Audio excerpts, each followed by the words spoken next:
everybody! Kamusta kayong lahat? Sana ay okay kayo. At sana ay blessed kayo ngayong araw. So today, December 7 na. Ang oras ay 8:35. So, Monday ngayon. Yes, lady? So, ako lang mag-isa sa bahay, tsaka si Aliyah, kaming dalawa, tsaka si Lady. Tatlo pala kami.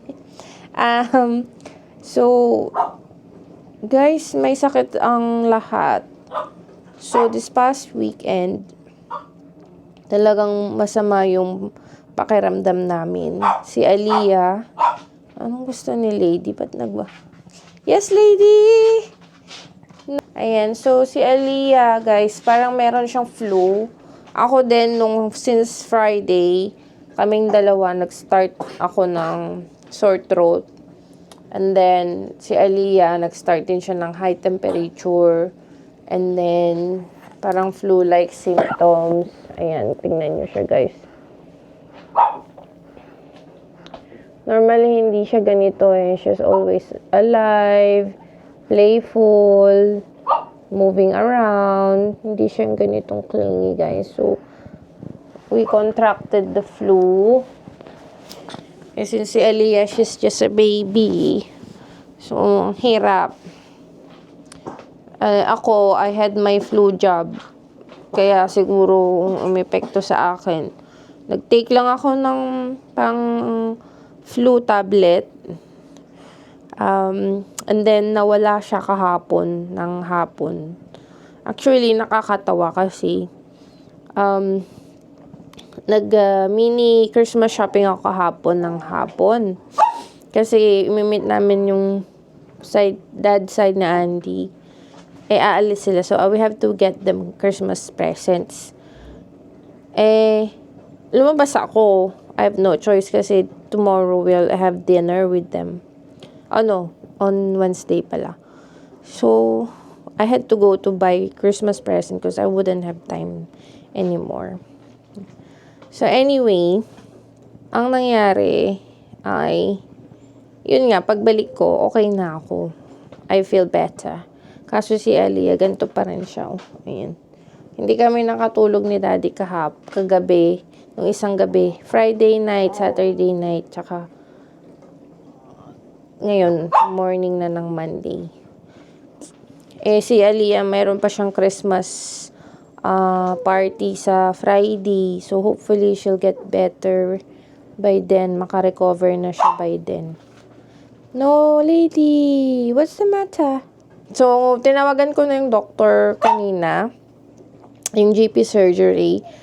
And then, nilagay na nila kami sa listahan ng mga pasyente na pwedeng nilang kitain today. Kasi by appointment kasi lahat yan. So, hopefully, the doctor will see us. Yes, lady, don't bark, please. Hopefully, the doctor will see us today. Ayan, tapos si Andy, tinawagan na din niya si grandma na pupunta daw ngayon to help me. Kaso sabi ko, wag siyang pupunta kung wala siyang flu jab. Meron naman na daw. Si Andy, malakas resistensya nun si Andy. Bihira yun magkasakit. Hindi siya basta-basta nahahawaan. Pero once magkasakit yun, ay naku, talaga naman, may sakit talaga siya. Hindi siya. Yun lang yung update ko ngayon, Monday. And since wala akong work, so obviously, I'll stay at home. And then, hopefully, we'll see the doctor today. Kailangan natin ng kape, guys, kasi hindi ako nakatulog kagabi. Like, literally, 5 o'clock na ata ako nakatulog. Or mga magsi-6 na. Tapos si Andy, ginising ako ng mga 7:30 kasi he needs to get ready. So, pinatulog ko muna si Andy. Tapos yun naman yung natulog before ako. Kaya, hirap, guys, ng talagang, ano nga yung gagawin ko? Nakalimutan ko tuloy. Hirap. Buti na lang ngayon to the rescue na naman si Bianan. Si Mami. Pupunta na naman daw siya to help me. So, naisip ko nga yung paano na lang yung ibang mga kapwa nating Pilipino dito, 'di ba, na wala silang family dito. Mom and dad na parehong galing sa Philippines. So, parang naisip ko paano nila ginawa or ginagawa, 'di ba? How are they coping up with the life pressures and challenges and difficulties life abroad. Katulad ngayon, may sakit ako, may sakit si Aliyah, and then kailangan mong magtrabaho, pero kailangan mong magstay sa bahay, walang mag-aalaga sa anak, may sakit ka pa. Ang hirap, ha? To be honest, parang nakikita ko yung situation nila na they really have to sacrifice. Kung hindi ako naka-off ngayon, siguro I would be absent from work. I will take it as an annual leave or maybe talagang no pay na lang. Kasi wala talagang maaasahan. Yung mom ni Andy, she's very able to help and willing to help us, which is, I feel blessed naman, having my mother-in-law around. Pero yun nga, naisip ko yung ibang mga kababayan nating Pilipino na wala talaga silang kamag-anak dito. Sila lang. So, saludo naman ako sa kanila kasi talagang ginagapang nila at kinakaya nila talaga. Which ngayon naintindihan ko kung gaano kahirap yun, na ako partially I have partial help naman. And then Andy kasi hindi siya pwedeng mag-off. Pwede naman pero kung sa emergency lang. Pero siya talaga yung tao na hindi nag-off sa work.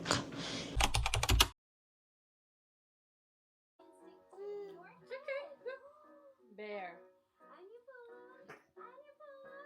Stars.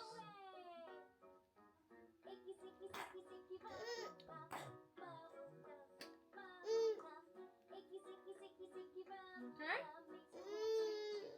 How many puff? Give to puff or blue in him? Okay. Or you want mommy? Mama.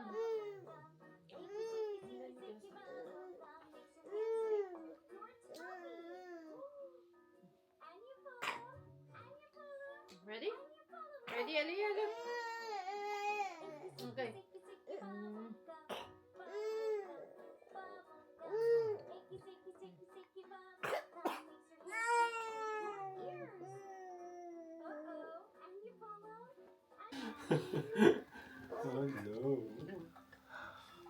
因為係個女揸住，佢咪跟住，跟到我揸住啲。 Well, the dad warned you. Mum's like, oh, Aaliyah was holding it. And Now she was, you're like, holding it. following it. And now Mum's holding it. Now Lady's like, 點解你咁為食嘅啫？ Mum's like, why are you so greedy? 嚇！ Ay, ganda. Yeah. Alright, Papa. Alright. Alright, Papa. Alright. You want an egg? You want an egg? No? Okay.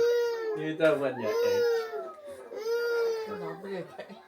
Alright, 係 alright. 啊，我哋個個蝦佢啊。 Oh, you're telling me. Yeah, I know. It's hard life.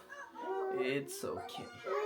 Talking about something with our health system dito sa UK. So, ang nabanggit ko kanina, lahat ng ginamit namin sa hospital, lahat ng commodities na ginamit nila kay Aliyah. Starting sa face mask, sa medication, oxygen, consultation, room. Guys, wala kaming binayaran. As in, zero money ang nilabas namin. So, yun naman ang kagandahan dito, guys, sa UK. But the only thing is, hindi ka agad-agad na makakapasok sa A&E. Like, kailangan ka nilang i-triage or kailangan dumaan ka muna sa mga first line of care providers like the GP surgeries, pharmacies. Meron pa silang tinatawag na hotline NHS 111. So, i-assess ka nila through remotely. And then, may mga signs na tatanungin kung positive ka sa mga yon. Then, ire-recommend nila kung saan ka kailangan pumunta. Ako, nung nakaraan, I had vomiting. They just referred me to a pharmacist. Hindi na ako pumunta sa doktor. Binigay na lang nila yung referral, sinend nila yung referral sa pharmacist. And I didn't have to see a doctor. Ngayon si Aliyah, we went to the GP or the general practitioner. And so si GP ang nag-refer sa amin sa A&E or sa Accident and Emergency Department. So, yun lang yung hindi ikinaganda kasi kung gusto mong makita agad-agad yung specialista, hindi ka agad-agad makakuha ng appointment. But, of course, there's always system sa lahat, 'di ba? Wherein dito, kailangan kang talagang mag-start sa process. Hindi ka pwedeng mag-jump. But, syempre, meron din naman silang mga fast track, mga ganun, yung mga urgent talaga na cases, 'di ba? Pero, in our case yesterday, sobrang smooth lang din ng aming journey from the start to the end. Nagtagal lang kami kasi yung O2 saturation ni Aliyah was like ganon. So, yun guys. Yun lang yung gusto kong i-share sa inyo. By the way, kung napansin nyo, I'm already here in our bedroom. Kasi, time check, 3:39. Pero gising na si Aliyah, 'di ba? Pinigyan ko siya ng inhaler. Pero sabi ng mother-in-law ko, go up and have a rest. So, pinapatulog niya ako, basically. Sabi niya, matulog ka dun sa taas, ako muna mag-aalaga. Kasi mamaya, ikaw naman yung mag-aalaga. Sabi niya, tapos ako naman yung magre-rest. So, yun lang guys, yung i-share ko sa inyo. So, very thankful lang ako din kay mami, mother-in-law na nandito siya. Kahapon, nasa work si Andy. Tapos, si mami, since alam niyang may sakit si Aliyah, pumunta siya agad. So, mga hapon, 3 p.m., andito na siya. So, siya yung kasama kong nagpunta sa GP surgery. So, and then hanggang sa pagpunta namin sa A&E, kasama ko pa rin si mami. And then, nung si Andy ay pumunta na, si mami naman yung umuwi. So, ganun guys yung nangyari sa amin sa nangyari kahapon. Okay, so yun lang guys yung gusto kong i-share sa inyo. Kung nakaabot kayo sa dulo ng vlog na to, thank you po sa inyo. And more returns po sa inyo. And God bless po. So, till our next vlog. See you soon. Bye! And, so,